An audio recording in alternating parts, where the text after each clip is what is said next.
Mga kapuso, inirereklamo ng isang ina sa Maynila ang isang barangay kagawad matapos umano nitong mag-amok ng nakainom. Tinamaan ng minamaneho niyang motorsiklo ang isang lamesa at napuruhan ang isang menor de edad. Idinulog yan sa team ng inyong Kapuso Action Man. Sa kuha ng CCTV sa isang eskinita sa Barangay 129 Zone 11 noong gabi ng November 30, may 13 anyos na nakaupot na puruhan ng mesang tinumbok ng motor. Ang rider sa eskinita ay si Barangay Kagawad Ronaldo Arellano.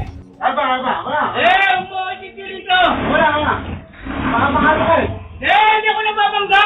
Sinasabi ko na sa kanila para malaman nila kung ano yung dapat nilang gawin. Hindi pa roon natapos si Kagawad. Kasi ito, mga bastos ko! Ha? Huwag niyo ko tignan kung anong ha? Hindi, wag mo. Mga bastos ko mga bata na to. Wag mo. Alam mo ba kung bakit? Yes? Hanggayin ko sila. Sinasabi mo, oy. Sa paglabas ng nakatatandang kapatid ng batang babae,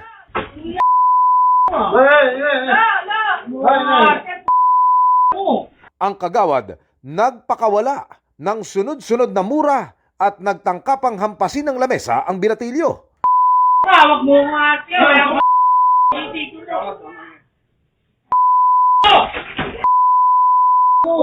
Ilang beses pang nagamon si Kagawad na nahinila na lang paalis ng ilang kapitbahay. Naging emosyonal naman ang ina ng dalawang napag-initan ng opisyal ng barangay.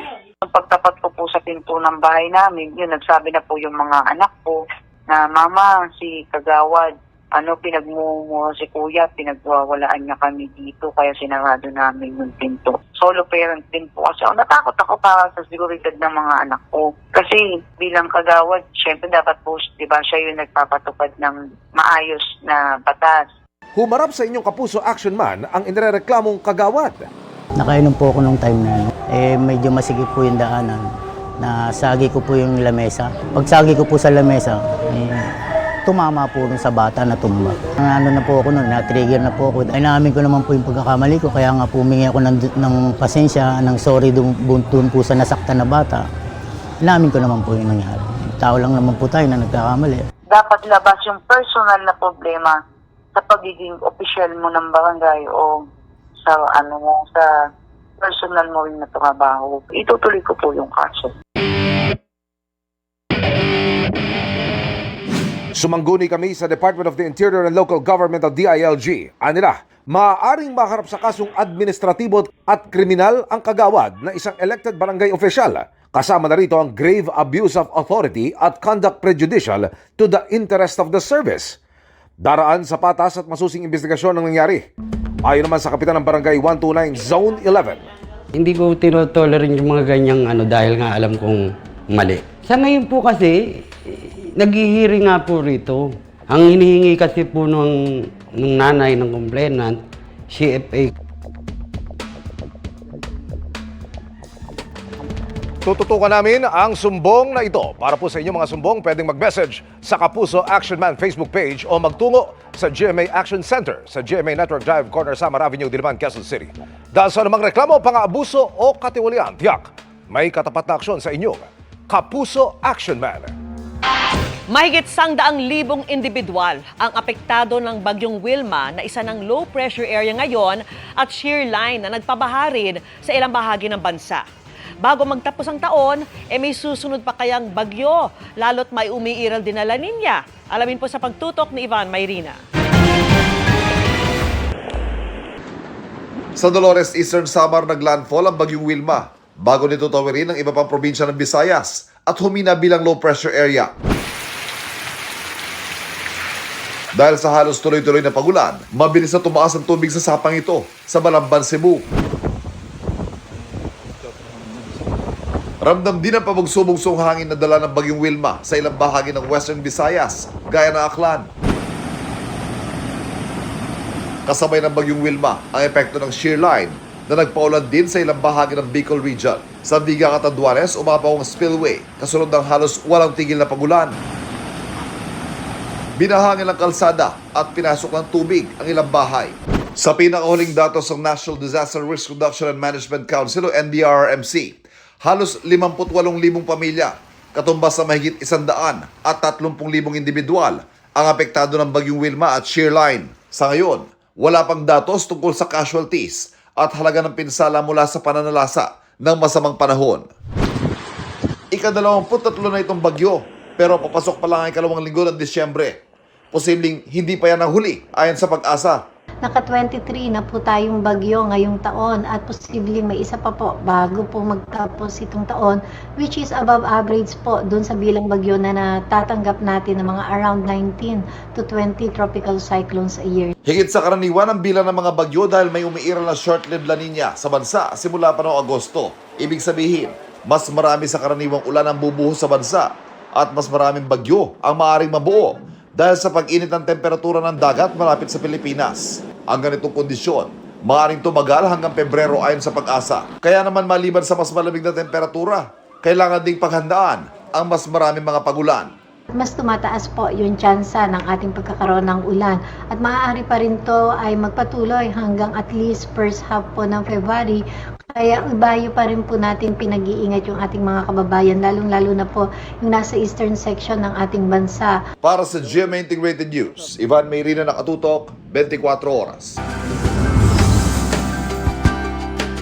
Maagang pamasko ang handog ng GMA Kapuso Foundation sa mga mag-aaral sa Bulilis Elementary School sa Ubay, Bohol. Handog natin ang bago at matibay na Kapuso-type school building para hindi na kailangang magtiis ng mga mag-aaral sa temporary learning shelter. Taos puso po kaming nagpapasalamat sa lahat ng tumulong para maging matagumpay ang proyektong ito. Ilang kalamidad na ang sumubok sa katatagan ng mga guro at mag-aaral sa Bulilis Elementary School sa Ubay, sa Bohol.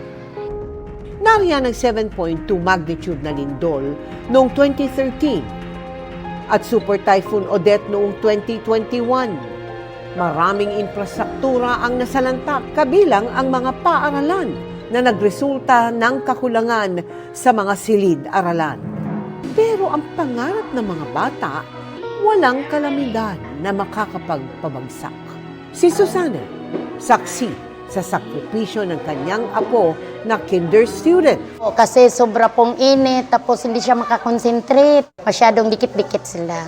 Kasi yung classroom dati hinati ng 2. Ang kanilang matagal ng kalbaryo, tinugunan ng GMA Kapuso Foundation.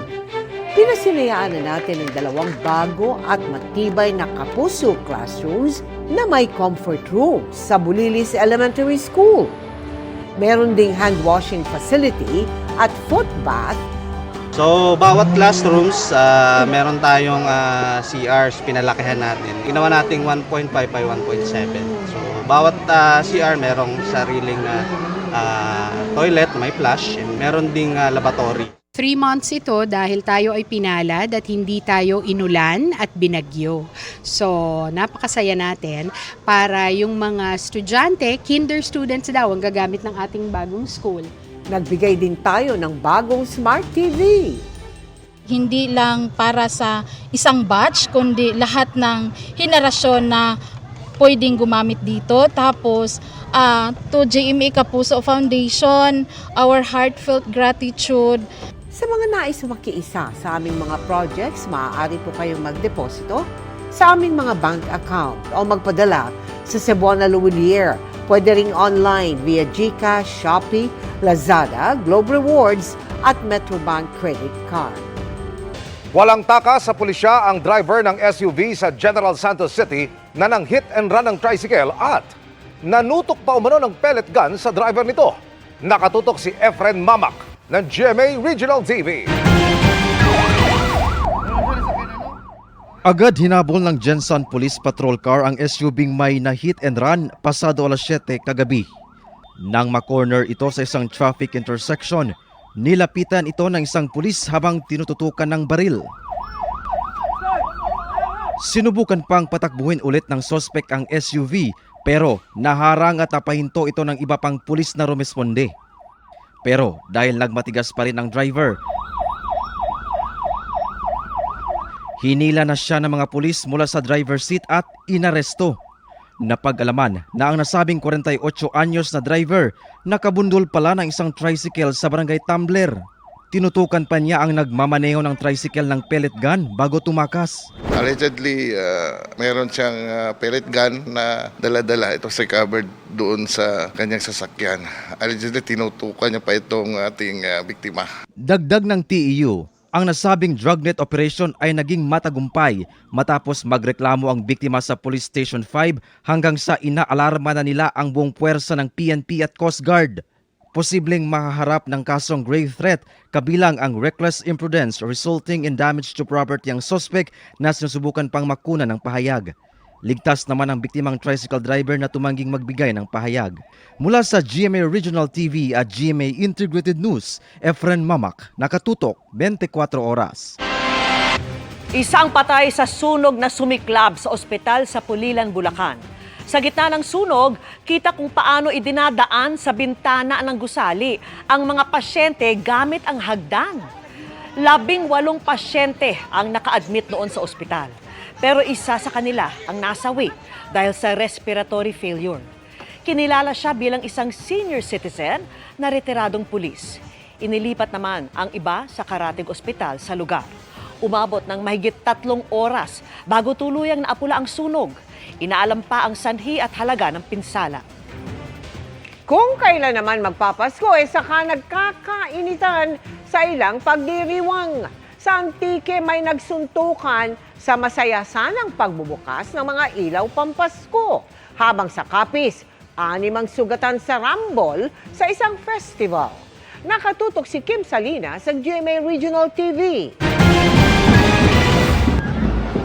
Nauwi sa suntukan ang 2 grupo ng Kalahok sa sadsad ng Sinadya Festival 2025. Nangyari ang insidente sa Rojas Republic Plaza nitong Sabado ng gabi, December 6. May nagliparan pang drums hanggang sa maririnig na pumito na ang rumesponding otoridad. Ayon sa pulisya, nagkaroon ng miscommunication sa pagitan ng Tribo Daga at Tribo Pamilyahanon kung sino sa kanila ang unang magtatanghal. Nauna ang Tribo Daga na dinasundan naman ni isang Tribo Pamilyahanon.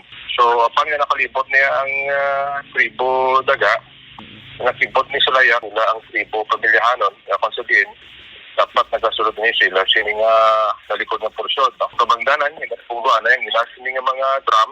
Tag dito, wala nag-intindihan na. Dahil sa nangyari, 6 ang nagtamo ng minor injuries. 2 sa mga ito, minor de edad. Hindi na ikinusuriya ng pulisya ang mga sangkot, ngunit nakatakda ang mga itong ipatawag. Nagkasuntukan din sa isang kainan sa Barangay Poblacion, Elawod, Pasay City. Nagkagawan pa ng kutsilyo habang nagtumbahan ang mga mesa at upuan. Ayon sa pulisya, nag-iinuman raw noon ang mga sangkot sa gulo nang magsimula ang gulo sa pagitan ng grupo ng mga taga Pasay City at may-ari ng food kiosk hanggang sa nadamay ang grupo ng taga Dueñas. May isa ka grupo nga ara sa tiya ka lamisa. Ang daw ginpukpuk yung balancer ang lamisa. And then daw wala nag-itinyan na isang tag-iya, nagbinaisay. And then ang papiyak naman nga lamisa doon na ulakit. Amo to tayo sila sanggamo. Wala naman raw nasaktan sa insidente. Nagkausap na ang mga sangkot. Sa Bugasong Antique naman, nagkaroon rin ng gulo sa opening of lights ng bayan nitong Sabado, December 6. Makikita sa video ang pagsuntok ng lalaking nakaitim sa isa pang lalaki. Ngunit nang tumulong na ang kasamahan ng lalaking sinuntok, kaagad na tumakbo ang lalaking nanuntok hanggang sa naghabulan na sila sa gitna ng plaza. Suno man tandang istorya na nag-kusal-dahay lang sinda. So manan mo man ang mga kabataan sa tudag pa lang gusto at hindi nakabatas na tulokon, no? So amo nang tinunaan pag nagsanay sinda. Wala namang nasaktan sa insidente. Nagkaareglo na ang mga sangkot sa insidente na napag-alamang taga Valderrama, Antique.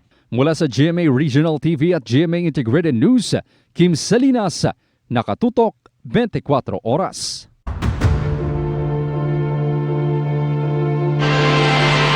Tila biglang nawalan ng gana. Ganyan ang tingin ni Senador Panfilo Lacson sa ikinikilos ng Malacanang kaugnay sa mga hakbang para mapalakas ang Independent Commission for Infrastructure o ICI na nag-iimbestiga sa mga anomalya sa mga flood control project. Ipinagtataka raw yan ni Lacson lalo't nagagawa naman daw ng ICI ang layunin nito na makakuha ng impormasyon para sa paghahain ng kaso laban sa mga nasa likod ng pangungurakot sa pondo ng bayan.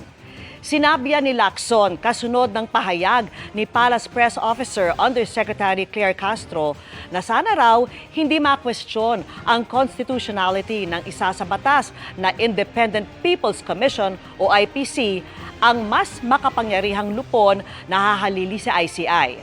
Paliwanag niya, baka raw kasi madoble lang nito ang trabaho ng Ombudsman at Justice Department. Pero pagtitiyak naman ni Castro, hindi huhupa ang nais ng Pangulo na mapanagot ang mga umabuso sa pondo ng bayan. Suportado raw ng Pangulo na mapalakas ang ICI.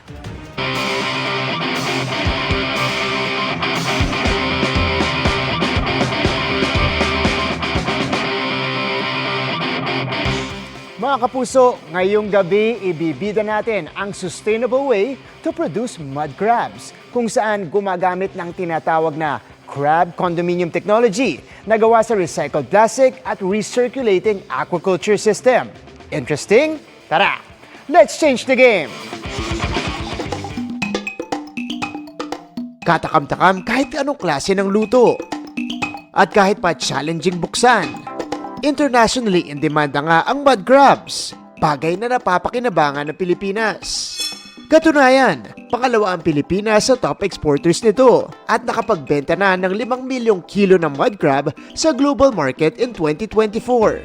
Pero ang pag-produce nito, hindi rin pala madali. For mud crabs farming kasi, since open waters yung usual, yung traditional, it's more prone in pollutants na nakakapag-affect dun sa mga quality ng alimango. Yung crabs kasi, carnivorous, nagpapatayan sila sa loob ng ponds, kaya malaki yung mortality rate nila. Para mapadali ang pagpaparami sa mud crabs, binuo ng De La Salle College of St. Benilde alumna na si Orange Silverio, ang Tambanocano. Layunin ng bumuo nito ang makapag-produce ng mga gandang klase ng mud crabs sa pamamagitan ng crab condominium at pag-adapt sa recirculating aquaculture system. At ang unang unique feature ng Tambanocano, ang crab condominium technology. Bawat mud crab nakatira sa isang condominium unit na gawa sa recycled plastic waste. Dito sila nabubuhay for 15 to 20 days. Nilagyan namin sila ng mga side at saka mga level, mga unit number para alam namin kung ilan yung weight niya pagpasok. Matitiyak din na tama at sapat ang nutrients na nakukuha ng bawat crab.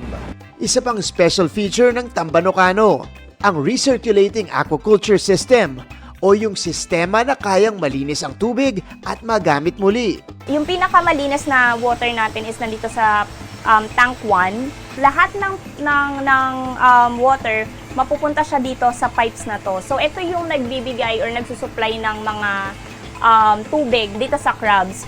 Dumadaan ito sa iba't ibang stages ng filtration process para matiyak na tama ang kalidad ng tubig kapag naibalik sa compartment. Kapag nasuplayan na ng tubig ang bawat crab sa condominium unit. Lahat ng tubig, dumi, lahat yan napupunta yan doon sa tank 2. Nandito po yung protein skimmer natin.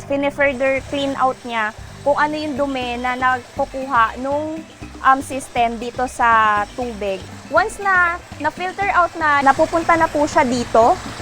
Naglalagay po kami ng mga filtering systems. Babalik po yan doon sa main tank. Mahalaga na ma-maintain ang water quality sa ganitong klase ng mud crab farming. Ang maduming tubig kasi makakaapekto sa pagpapalaki ng mga alimango. Ginagamit na ngayon ang Tambanocano ng ilang mga kababayang nais magkaroon ng ikabubuhay. There you have it mga kapuso, another game-changing and sustainable way para makapag-produce ng crabs for consumers. Para sa GMA Integrated News, ako si Martin Javier, changing the game! Mga kapuso, marami ring humabol sa long weekend sa Tagaytay.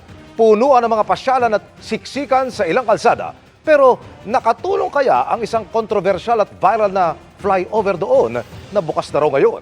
Alamin na natin sa live na pagtutok ni Mark Salazar. Mark! Emil, off to Tagaytay na naman yung mga in the mood for Christmas. Ika nga, at nagkita-kits kami dito kanina habang hinahampas kami ng 24 degrees Celsius na hangin. Siyempre, Palace in the Sky ang tugo ng mga turistang Christmas breeze ang habol. Sa kapal nga naman ng fog, mas madaling mag-imagine ng White Christmas at umaura na rin pang Instagram. Yan na po yung nakasanayan ko. Mahilig talagang pumorma. Kahit na malamig. Carry naman yung weather. I'm wearing a leather jacket. Ang ginaw dito, hindi namin in-expect. Kung meron galing Mindanao na dumayo sa Tagaytay, meron din taga Visayas. Hindi raw pwedeng hindi dumaan ang Tagaytay kung may tsansa naman. Nanggaling po kami sa outing, Christmas party po namin. Saan kayo nag-outing? Sa Batangas po, then dumaan na lang po kami dito, syempre, Tagaytay po, outfit. Taga saan ka? Opo, sa Negros Occidental po. Hello po. Hindi po ako prepared kasi may outing lang po talaga kami. Tapos biglang nandito na kami, ang lamig. Foreigners at balikbayan ang normal ng bisita ng Tagaytay. I just wanted to see the volcano. I have never seen it. That's the smallest volcano in the world, huh? I think so, but it's nice. It looks nice. It's fun to come here home, but it's not home for me. Australia's home. Sinamantala ng marami ang long weekend dahil sa kapistahan ng Immaculate Conception. Puno tuloy ang mga sikat na pasyalan sa Tagaytay. Fiesta sa Dasma kaya walang pasok. Immaculate Conception. Traffic na sa Dasma. Okay lang? Sinuong nyo rin? Gabi na lang kami uwi. Inasahan na ng ilan ang masikip na eksena sa Tagaytay kaya naghanda talaga silang mag-picnic na lang kahit sa roadside. Ang dami ring rider na umakyat sa Tagaytay na picnic rin ang pahinga. Para pag nagutom, nahinto, kakain kami. Bukas na nga pala ang kontrobersyal na Tagaytay Mendez Flyover. Napaluwag naman ito kanina ang daloy sa Tagaytay Mendez Crossing.